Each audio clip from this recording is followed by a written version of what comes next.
ബസ്സുമായി ബന്ധപ്പെട്ട് ഇന്നലെ അങ്ങ് പറഞ്ഞ ഇലക്ട്രിക് ബസ്സുമായി ബന്ധപ്പെട്ട് അതിൽ ഈ കേന്ദ്ര സർക്കാരിന്റെ സഹായത്തോടെയാണ് സ്മാർട്ട് സിറ്റി ഇത്തരം ബസ്സുകൾ ലഭിക്കുന്നത്. KSRTC വാങ്ങുന്നതല്ല. അപ്പൊ അതുകൊണ്ട് തന്നെ ആ പൈസക്ക് 4 ബസ്സുകൾ വാങ്ങാമെന്ന് പറഞ്ഞാൽ പ്രായോഗികമല്ല എന്ന തരത്തിലുള്ള ചില ചർച്ചകൾ. അതൊക്കെ ചർച്ചകൾ വെറുതെ പറയുന്നില്ലേ? ഞാൻ പറഞ്ഞ വില വെച്ച് നോക്കിയാൽ കറക്റ്റ് അല്ലേ? നമ്മളിപ്പം ഫ്രീ ആയിട്ട് കിട്ടുന്നതാണെന്ന് പറഞ്ഞെടുത്ത് വെളിയിലിടാൻ പറ്റുമോ? ചുമ്മാ കാശ് കിട്ടണ്ടേ? ഓടിക്കുന്നത് KSRTCയുമായി ചേർന്നല്ലേ ഷിഫ്റ്റ് ഓടിക്കുന്നത്. അങ്ങനെ അവർ ഓടുമ്പോൾ ഞങ്ങൾ KSRTCയുടെ ഓടിക്കൊണ്ടിരിക്കുന്ന നിലവിലുള്ള സിറ്റി സർവീസ് ബസ്സുകളുടെ കാശ് നഷ്ടപ്പെടുകയില്ലേ? അതംഗീകരിക്കാൻ പറ്റില്ല.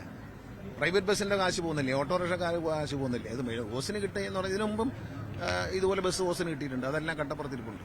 കാട് കയറിയെ കിടക്കുന്ന ചില ഫോട്ടോകൾ നിങ്ങൾ കാണുന്നുണ്ട്. അതൊക്കെ ഫ്രീ ആയിട്ട് കിട്ടിയതാണെന്ന് വിചാരിച്ചിട്ട് നമ്മൾ എന്തും മിസ്യൂസ് ചെയ്യാൻ പാടില്ല. ജനങ്ങൾക്ക് ഉപകാരപ്രദമായി ആർക്കെങ്കിലും ഉപകാരപ്പെടണ്ടേ? 1 കോടിയുടെ ബസ് ഓടുമ്പോൾ ഒരു 10,000 രൂപയെങ്കിലും അതിൽ കിട്ടിയില്ലെങ്കിൽ നമുക്കതുകൊണ്ട് പ്രയോജനം എന്താണ്? നമ്മുടെ ആരുടെ പണം? കേന്ദ്ര ഗവൺമെന്റ് ആവട്ടെ, സംസ്ഥാന ഗവൺമെന്റ് ആരുടെ പൈസ ആവട്ടെ, ജനങ്ങളുടെ ആകാശമല്ലേ? ഞാനും നിങ്ങളും ചായ കുടിക്കുമ്പോൾ കൊടുക്കുന്ന ടാക്സ് ആണെന്ന ചിന്ത എല്ലാവർക്കും വേണം.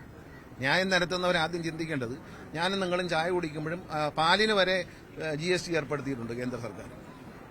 പാലിന് വരെ ഒരു പാല് വാങ്ങിച്ചാൽ വരെ, കുഞ്ഞിന് കൊടുക്കാൻ ബിസ്ക്കറ്റ് വാങ്ങിച്ചാൽ, പാൽപ്പൊടി വാങ്ങിച്ചാൽ അതിനെല്ലാം ടാക്സ് ഉണ്ട്. ആ ടാക്സ് കൊടുക്കുന്ന ജനത്തിൻ്റെതാണ് ഓരോ പൈസയും എന്ന് ചിന്തിച്ചേ പറ്റൂ. പ്രത്യേകിച്ച് KSRTC ഗവൺമെന്റ് സഹായിച്ച് മുന്നോട്ട് പോകുമ്പോൾ KSRTC നിലനിർത്തണം, ജനങ്ങളെ നിലനിർത്തണം. അതിനാവശ്യമായ പണം ഞാൻ ഇന്നലെയും പറഞ്ഞു. എന്തിനാണ് കൂടുതൽ പൈസ വേണമെന്ന് ഞാൻ പറയുന്നത് വെച്ചാൽ, KSRTCയിൽ പണം മിച്ചം പിടിച്ചാൽ മാത്രമേ ജീവനക്കാരൻ ലോൺ എടുത്ത പൈസ പോലും അടയ്ക്കുന്നില്ല. 500 കോടിയിലധികം രൂപ അല്ലേ? 500 കോടിയിലധികം രൂപ അടയ്ക്കാനുണ്ട്. അത് അവർക്ക് വേണ്ട. അവർക്ക് പിന്നെ പ്രോഡം ഫണ്ടിൽ ലോൺ എടുക്കാൻ പറ്റില്ല, കാരണം റെഗുലറാവേണ്ട ഇത്. അപ്പം അതെല്ലാം അടച്ചു കൊടുക്കണം.